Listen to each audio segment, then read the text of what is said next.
Well, top of the holiday weekend morning, everybody. Welcome back to the Real Estate Show.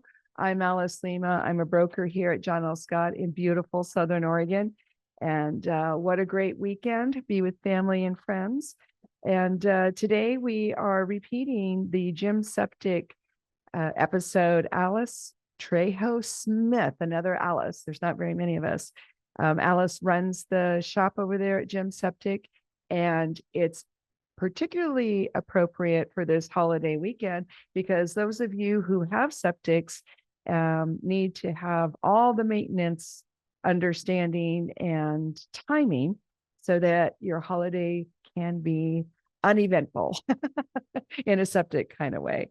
Also, a lot of folks are gathered together with family and friends this weekend and discussing possibly purchasing rural property with a septic, and Alice of Jim Septic has a lot of great ideas to get ready. So in the meantime, while we're waiting to load up the episode, let's check in with our local statistics like we do every week.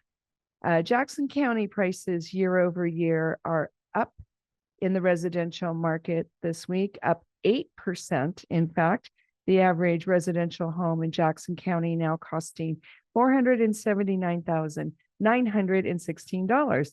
The number of solds year over year this week are up 64%. We had 41 closings on SOMLS in Jackson County residential this week. And that 64% is mostly about how poorly we did last year. Number of listings year over year this week in Jackson County were up 13%. We had 783 active listings on SOMLS this week in Jackson County residential market. Another week of up inventory for Jackson County. Josephine County prices this week were up 8%. The average residential home now costing $434,346 in Josephine County's residential market. Number of solds year over year were up 85% in Josephine County, 13 sold on SOMLS this week. And again, that's more about how poorly we did last year in Josephine County, but it does show you the trend up. The number of listings year over year in Josephine County were up 9% this week, 369 active listings on SOMLS in Josephine County's residential markets. Klamath County prices year over year were down 12% this week. The average residential home in Klamath County, $278,091. Number of sold year over year in Klamath County residential were neutral. It was about 11 sold on SOMLS in Klamath County residential this week. Number of listings in Klamath County were up 25% this week year over year. 317 active listings on SOMLS in Klamath County's residential markets. So you see, folks, we still have a continuous trend of many houses coming on the market compared to this time last year, but we're still a little shy of what we need for the buyers. And 2025 is predicted to have a lot more listings. So get ready, folks. Now let's welcome Alice Trejo-Smith of Jim Septic, one of our favorite people and one of our favorite companies, a local business. Let's say hi. Well, good morning, Alice from Jim Septic. Good morning. It's unusual to have two Alices, right? Right, I know. You know what? The audience is in for a special treat because that's Alice. Yeah, that's Very right. special people. Right. I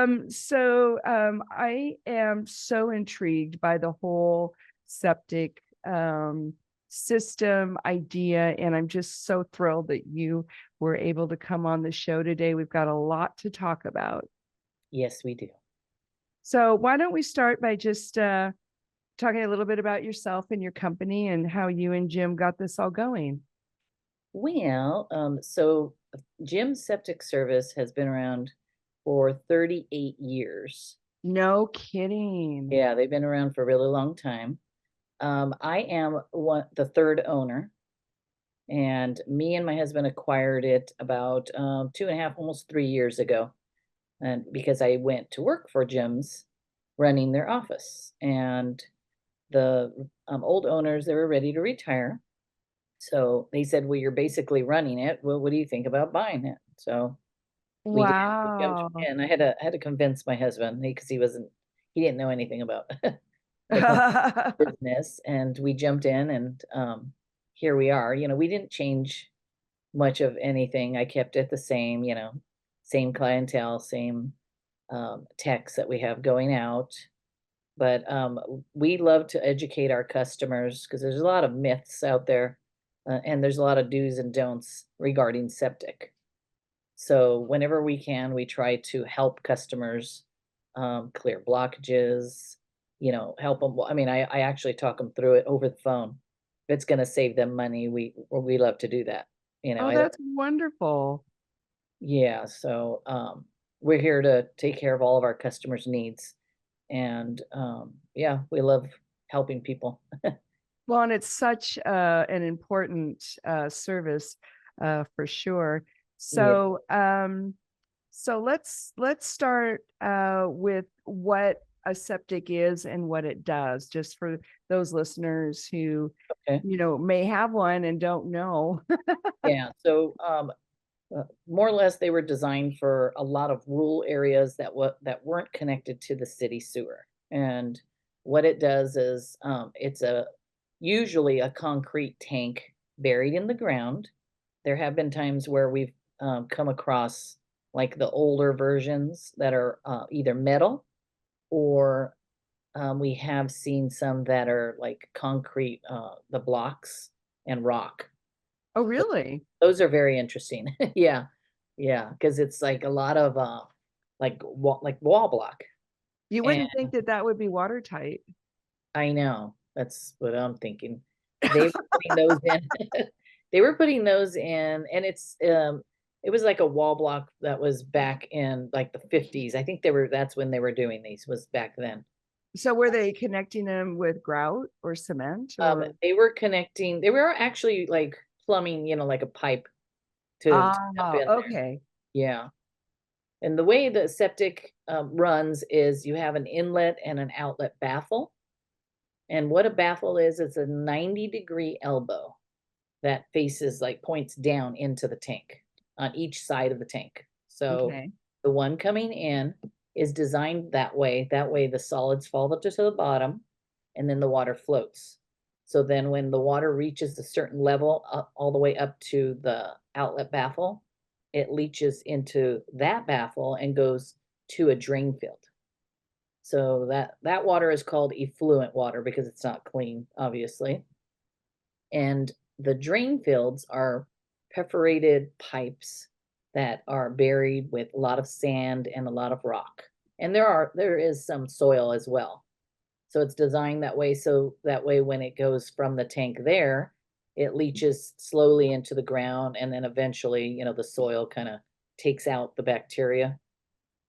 I don't think it takes all of it out fully because there's regulations. You can't have it by a well. You can't have it. There's certain areas where you can't have it near like a creek. Things like that. So if people are using like proper products, if they are using enzymes and they take care of their systems, it'll last a lifetime. But there are a lot of myths out there for septics. Yeah. So what do you consider a lifetime? Like our lifetime or the tank I would lifetime? I would say our lifetime. You know, Okay. Yeah, as long as they're maintaining it. I mean, if there's the only way it would get damaged is if there was like a big catastrophe where, something like big fell on it or something, you know, cracked it, like being like a big machinery, like a tractor, or because that's another thing. Drain fields and tanks, you should never drive over them. People don't really um, recognize that, and they wonder, why a certain area is super green. Well, because it's getting a lot of the effluent water for your drain field. And you never plant on a drain field. Oh, You never really? drive on a drain field. Yeah. Because remember, anything that has roots is going to look for that water source and start growing into those little pipes, the drain-filled pipes. And it'll compromise it and cause blockages. And if it blocks it, then the water comes back into the tank. Instead of flowing out, it'll return. Gotcha. So maintaining the sludge is a really important aspect of the having a septic system Mm-hmm. and regular pumpings. So depending on like the size of the tank and how many people are using it, that's the time frame that we usually give. For instance, 1,000-gallon tank, if you have 2 people using it, it would be every 5 years. Wow, You'll, that's more often than I bet people realize. yeah, it Wow. definitely.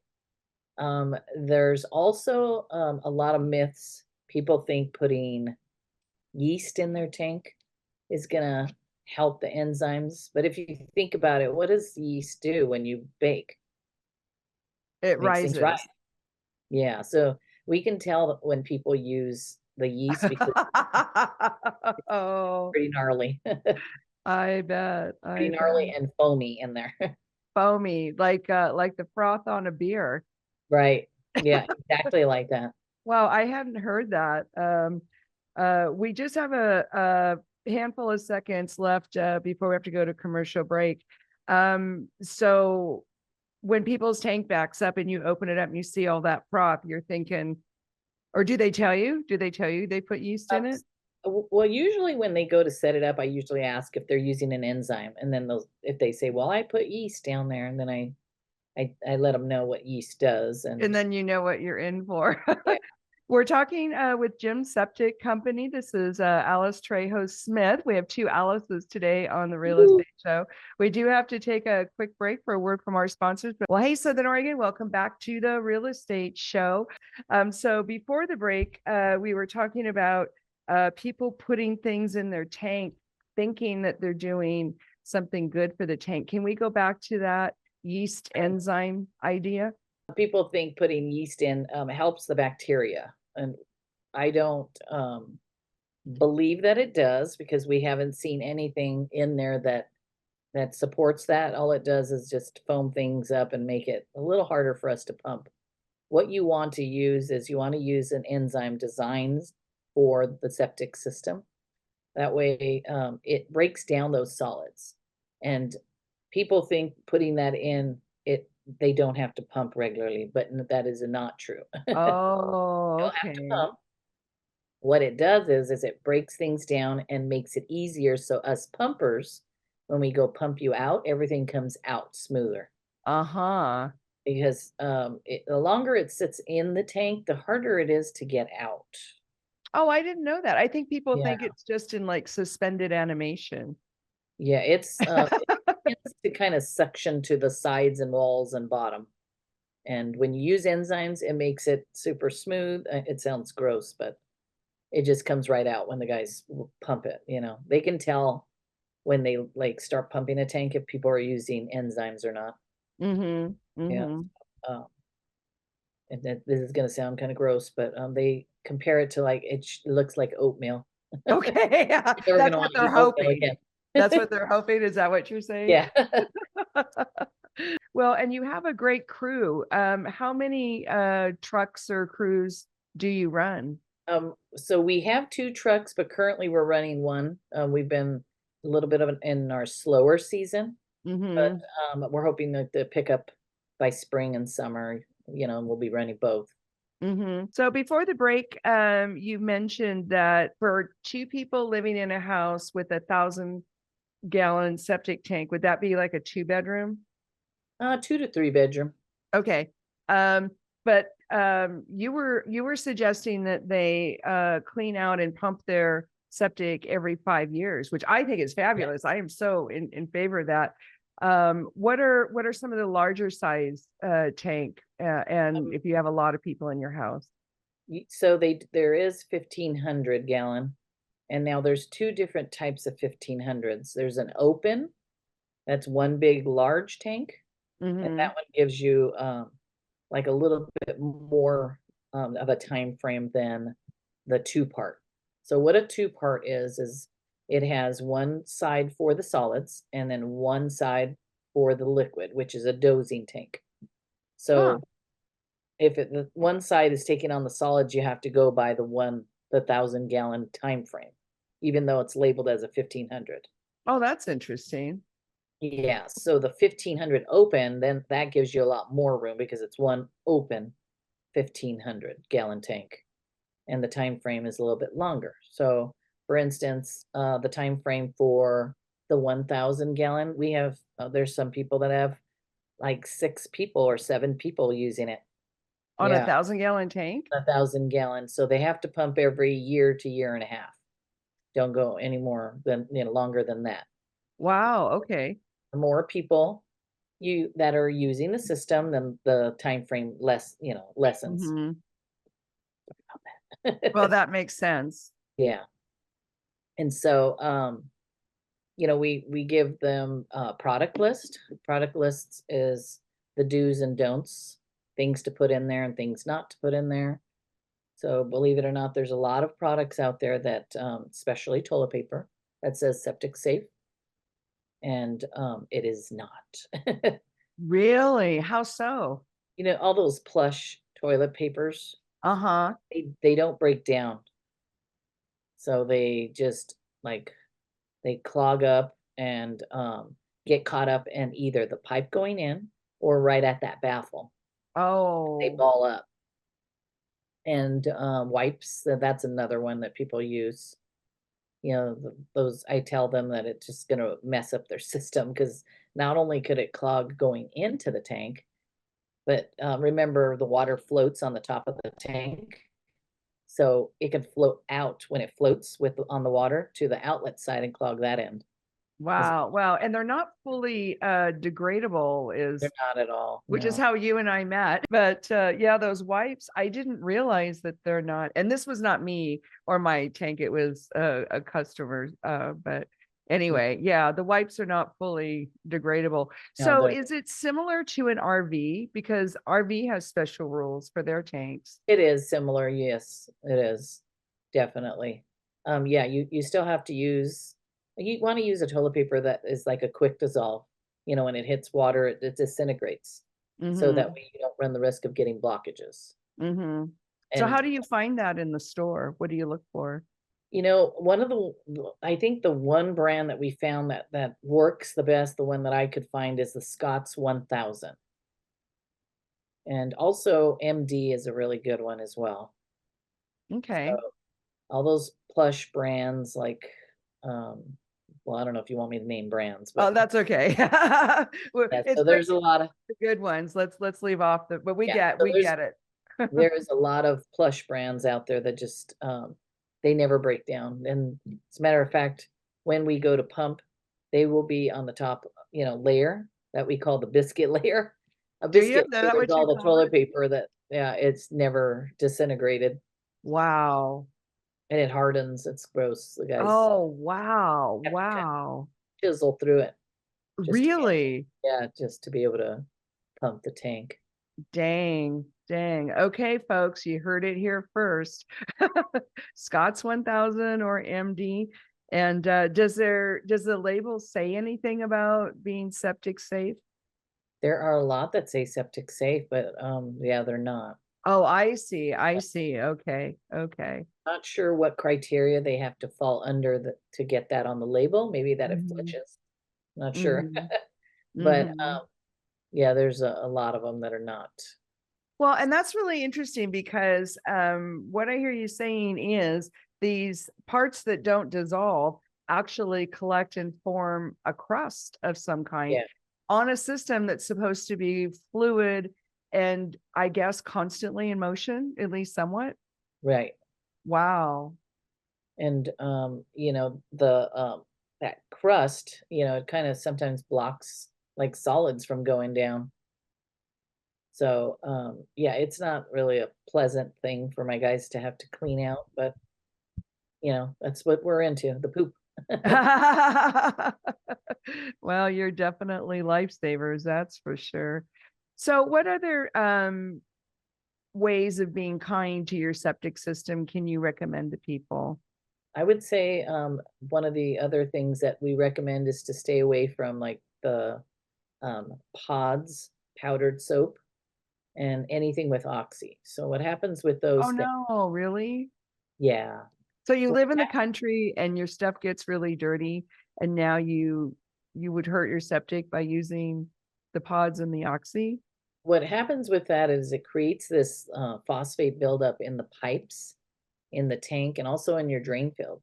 And it's a white, crusty buildup that builds up, builds up, builds up until it finally releases from like the walls of the pipes. And then before you know it, you're backed up. And Because a chunk of it broke off? yeah, and there's chunks that make it into the tank as well. You know, Really? people like rock sizes or boulder size, yeah, out of people's tanks, like tons of them. So if it's doing that in there, imagine your drain field. You know, all Wow. the water's going to the drain field, remember? So, and the pipes on the drain field, how big are those? Because they're not super big around, are they? Those are about, I believe, a 4 inch in Oh, diameter. okay. Well, that's bigger than I thought. Yeah. And every drain field is not exactly the same size, I guess just depending on how many lines they put in and the availability of land, to to put the drain field. So some could be like 150 foot of drain field, some are larger, just depending on what they chose to put in at the time. Okay. Well, and nowadays that's really regulated. Yes.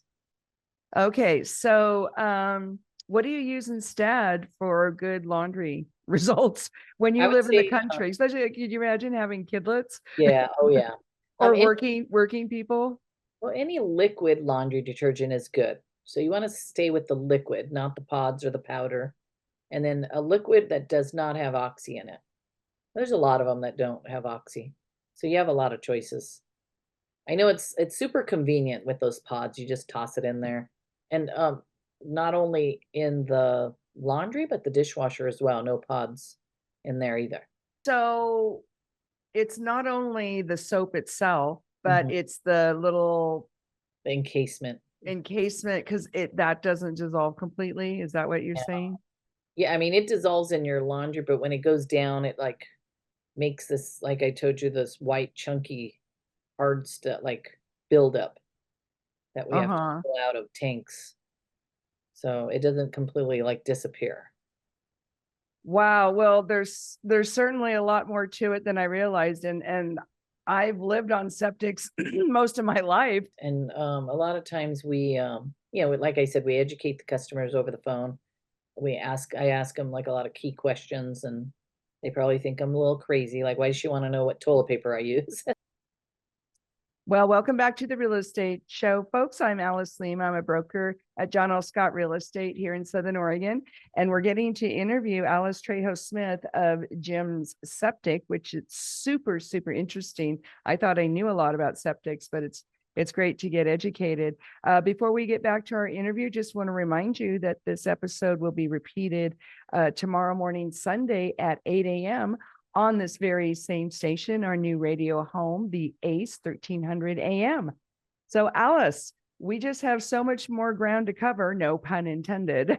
um, and I'm a little distraught about the dishwasher pods and the washing machine pods. But do any of those products have septic safe labels, or do you just have to know ahead of time I yourself? don't believe I've ever seen laundry detergent with the septic safe. I think I mostly have seen the toilet tissue Mm-hmm. septic safe. Okay. And Yeah, laundry soap, probably not labeled either. yeah, I don't believe I've seen it. I mean, to be honest with you, even those pods in city, I wouldn't really recommend it because it's going to do the same to your pipes. Oh, of Think about it. course. And on city, Okay. I mean, they made them like so it's super convenient, but whatever that chemical is that they use to make those, it just creates a lot of buildup in there. Interesting. Interesting. Okay. So liquid dishwasher soap or powder? Liquid dishwasher soap. Liquid. She's very specific, folks. Yeah, liquid. Okay.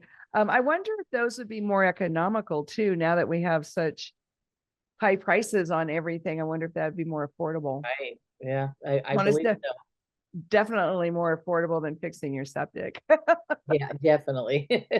Okay, well, enough of the joking around. Let's get back to the serious parts. So the damage done by the soaps. Yeah, so the damage is, you get backing up, and then you'll have to call either us or a plumber, depending on, if it's, in your drain field side, your tank, or just the plumbing of the house. The majority of the time, it's usually going into the tank and in the tank.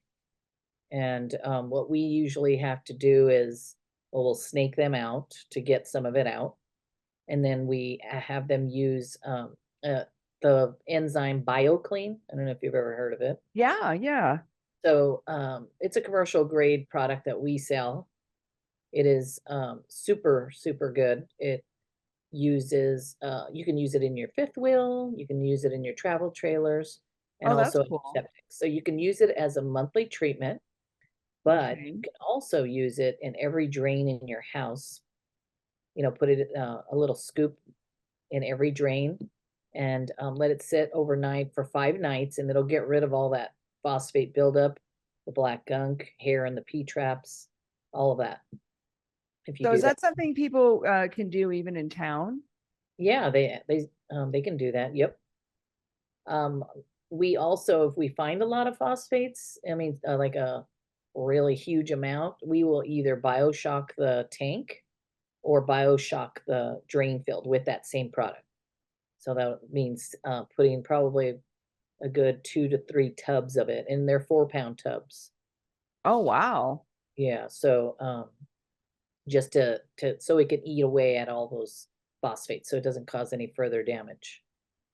Wow, this is so interesting. We're talking to Alice Trejo-Smith of Jim Septic today. Just a lot of eye openers. Yeah, So let's talk about drain fields because there's different kinds for different spaces. And let's just discuss kind of how they get built. I know you guys are not installers, but you get to see drain fields. And how do you check them? How do you check a drain field? well, so normally if you're not having any kind of backing up from the drain field into the tank, if that's not an issue, then you don't want to disturb a drain field. The only time you ever want to uncover like portions of the drain field is if you're seeing water returning. That means there's some sort of a blockage there. What does that look like? Water returning? What do you mean? So once the guys will go, they'll go to pump the tank, and we've been seeing this a lot this year. Just so you know, oversaturation of the drain field has been happening this year because of all the rain we've been having. Oh, gotcha. So people were having to pump their tanks extra early because of the oversaturation, because the water would return from the drain field and fill up the tank, and then before Oh, you know it, okay. they're backing up. So whenever we get a huge amount of rain like we did this year, that seems to be an issue, especially if customers are on a high water table on their Uh-huh. property. So you just have to pump a lot sooner. And then what we normally tell them is, if once it dries all out, like spring, summer, if it continues, then we want to address it. So then we'll refer them to an installer to see what's Well, going on in there. so I think that's an excellent idea, and I bet a lot of people don't think of that either. Are you saying that it's possible that heavy rain Yeah. water can damage your drain field Not permanently? really, it's not damaging it, but if you think about it, like how much can the ground, actually Right. saturate, and so if you have other water coming in from the household, using Hmm. like laundry and showers and all that stuff, and it's Relatives. already oversaturated because all the rain and snow and everything we've been experiencing. Yeah, the water has to go somewhere, so it'll just return back because it can't, seep into the ground. Hmm. Yeah, Hmm. so they'll have to pump, more often. This year, we've seen that a lot Hmm. because of all the rain we've been having. Okay. So each each property is going to be different because the soil composition is different. The Yes. size of the drain field is different. But I'm just sitting here thinking, okay, well, during the rainy season, we have all these holidays. And a Mhm. lot of us have, everybody comes to Southern Oregon to visit because it's such a cool place. They should just move here, but that's a different show. So what do you recommend for a big wet season like we just had? Usually it would be the extra pumping if they notice their tank like overfilling. And you'll see because Can it'll they start check that seeping. themselves? They can if they have access to, yeah, the lid. The lid, if it's a concrete lid, it is pretty heavy. Yeah, But a those lot of are. people, they install risers. That's another portion that we should talk about. Okay. Well, we What have a time. riser, Let's talk about it. yeah, so riser brings like that concrete tank that is buried, it brings it up to ground level. So we put increments on there and then a Okay. flat lid and it's at ground level. You just unscrew them, pop it off, and we pump through there. Um, they can check it, but a lot of times, if it happens to be at ground level or just maybe a few inches underground, you'll see they'll see water coming out of the where the lid is. It'll be Okay. all puddling right there, and before you know it, you'll be backing up because it has no more room to go. Well, and So that happens so often in the winter, doesn't it? it does, yeah. Especially, yeah, this year has been a really wet winter. Mm-hmm. Extremely high amounts of rain we've had, so customers are having to pump a lot sooner. And another portion that people have is a sand filter. I don't know if you've ever heard of sand filter. Yeah, yeah. So they'll have still the drain field, but sometimes it's like a little bit smaller. But then it goes through the sand filter first, and then it goes to the drain field. Uh-huh. Sand filter is designed to filter out all of those little solid pieces that go through. It filters it out and then it sends it to the drain field. Okay. And then those need to be addressed probably about every few years. You have to jet those lines to get rid of, all the solids or any buildup that has built up in the sand filter so that way it flows properly. So you have to clean them out. Yeah, you have I to. don't think people understand that. Yeah, and once that it gets too built up, then you'll notice that the water will start going back into the tank. Mm-hmm. And Mm-hmm. so there's a lot of like different things, we check for whenever water's returning into the tank. We check for multiple things. Sometimes it's a bad baffle, sometimes it's a bad outlet line, and then other times it's their sand filter needs to be jetted, or we think that the drain field is compromised because we see big, huge trees. Remember, the roots are going to look for water source. And we've seen that as well. You don't ever want to plant anything by your drain field, Mm-hmm. Well, a especially. lot of drain fields have grass or pasture. Yeah, they do have that grass on top of it. That's fine because it's not deep rooted. We're talking about like trees and like deep rooted bushes. Mm-hmm. Even the blackberries, we've seen that quite Mm-hmm. often on top of a drain field. And you want to get rid of those as quick as possible. Okay. Well, that's definitely good to know. We're talking to Alice Trejo-Smith of Jim Septic, one of my new best friends. We're going to talk about that in the next segment.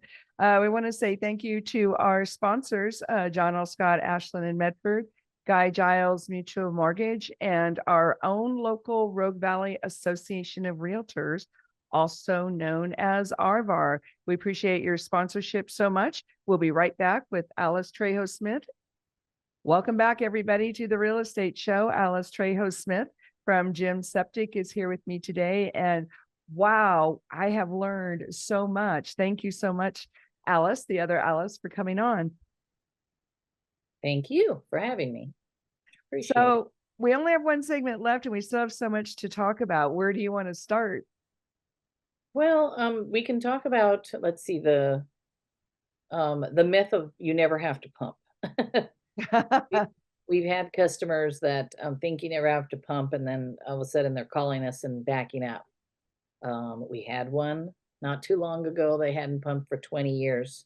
Wow. Sludge was so thick, and it was slammed to the very top of the tank. Wow. It took my guys 2.5 hours to pump it out. And still, there was still some at the bottom that was just, hard to get out. So we had to put BioClean the very bottom. And then next time we go, we're going to try to get that out. Wow. Um, yeah, it was pretty bad. So regular pumpings are a must. If you folks are not sure on the time frame for your septic pumpings, if you go to my website, jimsepticservice.com, we do have a little timetable on there according to the size and how many people are using the tank. It'll tell you how often to pump. If you ever have any questions, feel free to call us at our office. And our office phone number is 541-476-9726. We'll be happy to assist you. Even on That's weekends, I answer great. my phone. That is great. Yeah, you guys are super available. Do you have any kind of a subscription maintenance agreement? Like if I buy a real property and you come, because you also do inspections. That's the other thing We people do. can do. You can just pay you to do a pumping and an inspection. Yes, we do realty inspections for real estate transactions, but we also do the reports, like if someone was adding an ADU, usually the DEQ requires, especially if it has a bathroom, they want to make sure it's able to take on another bathroom. And so they will require an inspection to make sure that the tank is in good condition. Oh, that's good. That's Yeah, good. and And then, so what we do, apologies, I didn't mean oh to. no, you go. It's your show. I'm We just excited. So we do a callback system. We'll put people on a callback, and when your time is due, then I give you a phone call as well as an email just to remind you that it's time for a pumping. That's So that's something great. that we offer to all of our customers. Yeah, then people don't have to think about it. Yeah, because I mean, it is out of sight, out of mind. So we totally understand that it's easy to forget. And that's why we would like to remind our customers. You don't Yeah, have to worry about it. It pops up on my calendar, and then I give you a call. that's fantastic. So you mentioned ADUs, and we also have in Southern Oregon a lot of RV dump sites on people's property. So what does that look like? Are those separate systems or are they tied in? A lot of times they are tied in, and what you have to do is you take an account of where it wants to, people want to place it. And usually, if it's gravity fed down to the tank, it's a lot better. You don't ever want the tank to be higher than where the RV is going to be, because then you need a pump to pump it up. But there have been instances where we have seen people have installed the RV dumps on the lid of a riser as well. Oh, You know, really? yeah, so then they just pop that off and then dump right in there. Yeah, so a lot of people do that, so when they're traveling and they come back home, they just dump into their septic. Uh-huh. Interesting. Yeah, Interesting. there's a lot of interesting things. Yeah, it is fascinating. What about bathrooms and shops? We do encounter those a lot of times when we've seen shops. Some of them that are close to the septic are tied in, but there are a lot of them that have their own separate, like, little holding tank. It won't have a drain field because it's hardly used. Oh, So okay. it'll have a holding tank. And a holding tank, that means that, no drain field and everything is staying in there, even any kind of liquid or anything Which is in the kind of bottom. like an RV setup. Yeah, it definitely Gotcha. is. Those come in different sizes as well. Okay. And then would they put that kind of a tank on an ADU bathroom kitchen, or If would that need a full system? if DEQ allows it. So everything that I mentioned to you has to be all regulated by either the city planning as well as the Department of Environmental Quality. Mm-hmm. You have to get permits, and you have to, Please, get people them. get permits. Yes. And so that way everything is legal. You don't have any issues, they have to come out and inspect to see where they're planning on putting it and if it's acceptable, because there's Mm-hmm. different standards. Can't be by wells, it can't be by a creek. It has to be so many feet from a dwelling, so, and Yep, that's about it. I mean, we do offer like the maintenance, like I said, the sand filter maintenance. We do regular pumpings, we do businesses, we actually pump commercial buildings as well. Oh, that's interesting. And you Yeah. mentioned when I was in the middle of one of my septic crises that you had mobile home parks. We do, yeah, we do multiple mobile home parks, and those we go according to how many people they have there, and they have to be pumped obviously more often because of the amount of people using it. Mm-hmm. Yeah, Mm-hmm. so And then did that maintenance go up in the mobile home parks this year because of the rain? you know what? I didn't notice oversaturation in any of the ones we've done. Mm-hmm. No. Mm-hmm. Well, you're A lot standing of on them, top of it, so yeah, and a lot of them have really big drain fields because they're mobile homes. gotcha. So it's a big, huge area, and it was able to take on like the water capacity. Mm-hmm. Mm-hmm. So speaking of area sizes, that's how we met. Was a crisis at a client's house, and then it turned out it did not have the normal drain field. It had a cess system. So let's Yeah. talk about that because I thought that whole thing was very interesting. So this is one of those cesspools, I believe that was put in probably in the 60s, maybe early 70s. And what it is, instead of a drain field, it's a big pit that's made from rock, sand, and gravel, dirt. And it's designed that way so that way when the water goes in and it slowly dissipates into the ground. So I could think that's what they were putting in back then instead of the drain fields. Well, and it's a vertical drainage instead of a horizontal. And in Right. this particular case, they didn't have a lot of room. Hard to imagine being in the country and not having a lot of room. We just encountered a property that had dry wells. I don't know if you ever heard of No, those. what's that? So a dry well is basically the same thing like a cesspool, but only it's metal. And there's 750-gallon metal, like a tank, that has holes all the way around it that slowly dissipates into the ground. Wow. So that was very interesting. So do we have those in Southern Oregon? I this one I think they put this one back in the 70s. I haven't seen them. But it was here in our area. Yeah, it was here in our area. Yep. Huh. And they call it a dry well. So you would think that had to Dry do well. with like drinking water, not Right. not septic stuff. Yeah, We're but doing a good job of being polite, aren't we, Alice? right.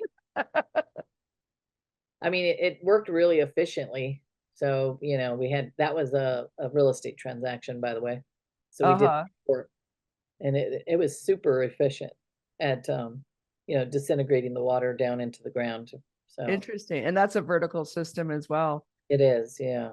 So with just a couple of minutes left, I know you and I both want to talk about the weird stuff we find in people's systems. So we'll finish up with that. So let's talk about some of the weird things you've seen. I seen children's toys. Oh, probably gotten thrown down the toilet, huh? Yeah, and a lot of feminine products that shouldn't be flushed, people, because just remember those are going to cause blockages. Um, underclothes, Oh, people's clothes. like underwear. Oh, goodness. I don't know what happened, but yeah, there's a lot of interesting things. There was one tank we went to that I don't know if you're familiar with this, but the woodpeckers like to collect acorns. Are you aware of that? Yeah, Okay, so they were sticking them in this customer's the vent on the roof. they And were. yeah, so I mean it was doing it and doing I don't know how long, but eventually she was backed up. So that whole thing got filled, her pipes got filled, and half of her tank was full of acorns because we had to Oh, it goodness. was So and, funny. and acorns swell up when they're in moisture, so they were not that easy to get Oh, out. well, Alice, it's just been a delight. How about you give your website and phone number again? Sure. Please give us a call at 541-476-9726, and we are at jimsepticservice.com. And then our email address is Jim's Septic Service, and then the numeral 1 @gmail.com. Well, thanks, Alice. You are my new best friend. That's all we have time for, folks. Have a great weekend.